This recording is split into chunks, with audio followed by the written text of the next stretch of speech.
नमस्कार दोस्तों, मैं एडवोकेट अमित पुरी आप सबका अपने चैनल पर स्वागत करता हूं।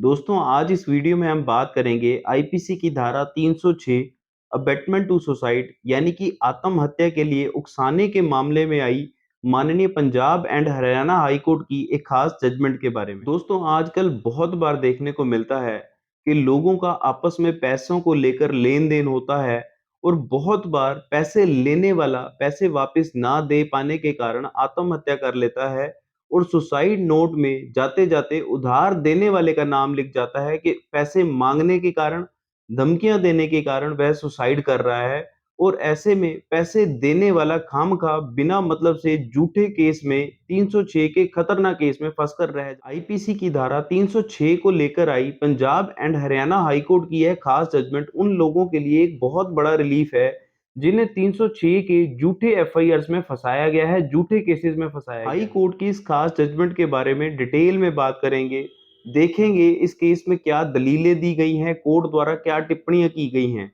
पर आगे बढ़ने से पहले अगर किसी ने अभी तक हमारे चैनल को सब्सक्राइब नहीं किया तो चैनल को सब्सक्राइब जरूर कर लें व बेल आइकन बटन दबाना ना भूलें। वीडियो को स्टार्ट करते हैं और बात करते हैं हाई कोर्ट की इस खास जजमेंट के बारे में। इस केस का टाइटल है Kuldeep Singh versus state of Punjab and another's.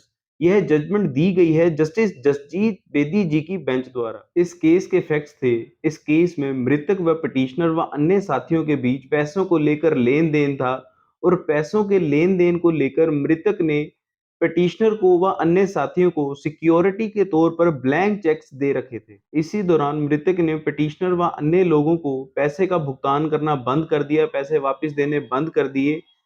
इसलिए पिटिशनर द्वारा व अन्य लोगों द्वारा मृतक के खिलाफ नेगोशिएबल इंस्ट्रूमेंट की धारा 138 के तहत चेक बाउंस की कंप्लेंट को फाइल किया गया। इस दौरान मृतक द्वारा कोर्ट में कोई भी ऐसा सबूत पेश नहीं किया गया जिससे यह साबित हो सके कि उसके चेक गुम हुए थे या मृतक ने कोई डीडीआर कटवाई थी या उसने किसी प्रकार की बैंक को स्टॉप पेमेंट की इंस्ट्रक्शंस दी। इसीलिए मृतक को अलग-अलग कंप्लेंट्स में दोषी करार दिया गया।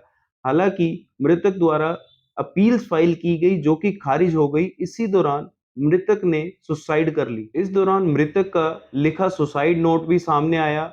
मृतक के बेटे व पत्नी ने अपने अपने बयान पुलिस को दर्ज करवाए व आईपीसी की धारा 306 के तहत कई लोगों के खिलाफ एक एफआईआर दर्ज करवाई। पिटिशनर द्वारा हाई कोर्ट में दलील दी गई कि उसका नाम एफआईआर में है ही नहीं, बल्कि इस केस में पिटिशनर ने मृतक से पैसे लेने थे, इसलिए उसने उसके खिलाफ 138 की कंप्लेंट फाइल कर रखी थी जिसमें मृतक को दोषी करार भी दिया जा चुका था। पिटिशनर द्वारा हाई कोर्ट में अगली दलील दी गई कि 138 की कंप्लेंट फाइल करना और बनती कानूनी कार्रवाई करने को यह नहीं कहा जा सकता कि इससे मृतक को आत्महत्या करने के लिए पिटिशनर द्वारा उकसाया गया। पिटिशनर द्वारा हाई कोर्ट में आखिरी दलील देते हुए कहा गया कि मृतक की फैमिली की तरफ से कई प्रकार की कहानियां सुनाई गई हैं।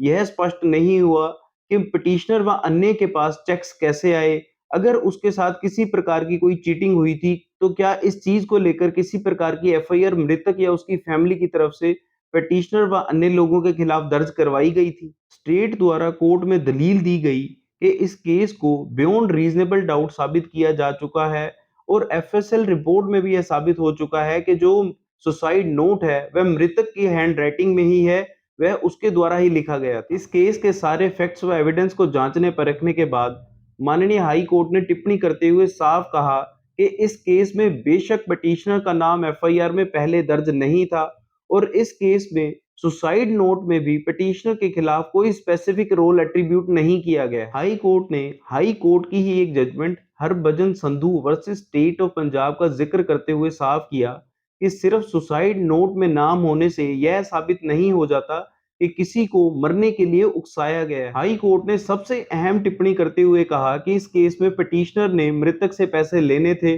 पिटिशनर ने मृतक के खिलाफ 138 में कंप्लेंट फाइल कर रखी थी जिसमें मृतक को दोषी करार दिया गया था। हाई कोर्ट ने साफ किया अपने कानूनी अधिकार का इस्तेमाल करना किसी प्रकार से भी गैर कानूनी काम नहीं है। हाई कोर्ट ने सुप्रीम कोर्ट के फैसले एसएस चीना वर्सेस विजय कुमार का रेफरेंस देते हुए साफ किया कि अगर किसी को मारने के लिए उकसाना है तो उसके लिए दिमागी तौर पर परेशान किया जाना बहुत जरूरी है। और अगर ऐसे केस में किसी को दिमागी तौर पर परेशान नहीं किया गया, तो 306 के तहत एफआईआर को दर्ज नहीं किया जा सकता। हाई कोर्ट ने सुप्रीम कोर्ट के एक और फैसले Gurbachan Singh versus state of Punjab का रेफरेंस देते हुए साफ किया कि अगर किसी को मारने के लिए उकसाना है, तो ऐसे में अबेटमेंट का होना, इंटेंशन का होना बहुत जरूरी है।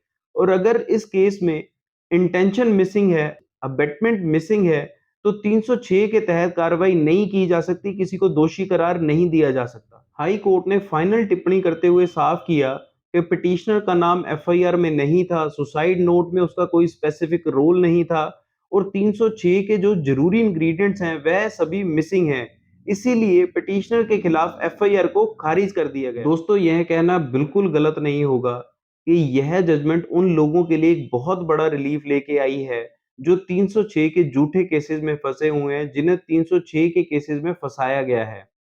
अगर किसी के साथ भी ऐसा हुआ है, कोई किसी ऐसे 306 के झूठे मामले में फंसा हुआ है, तो वह हाई कोर्ट से क्वैशिंग पिटीशन फाइल करके एफआईआर को रद्द करवा सकता है, एफआईआर को क्वैश करवा सकता है। दोस्तों, हाई कोर्ट की इस जजमेंट को लेकर आप सबकी क्या राय है? आप सबको यह वीडियो कैसी लगी? कमेंट करके जरूर बताएं। वीडियो को लाइक व शेयर करना ना भूलें, चैनल को सब्सक्राइब करना ना भूलें। अगर किसी को किसी प्रकार की लीगल एडवाइस की जरूरत है, तो वह नीचे दिए नंबरों पर संपर्क कर सकता है। जल्द ही मिलेंगे एक नए वीडियो के साथ, एक नए टॉपिक के साथ। तब तक मुझे दीजिए इजाजत। नमस्कार।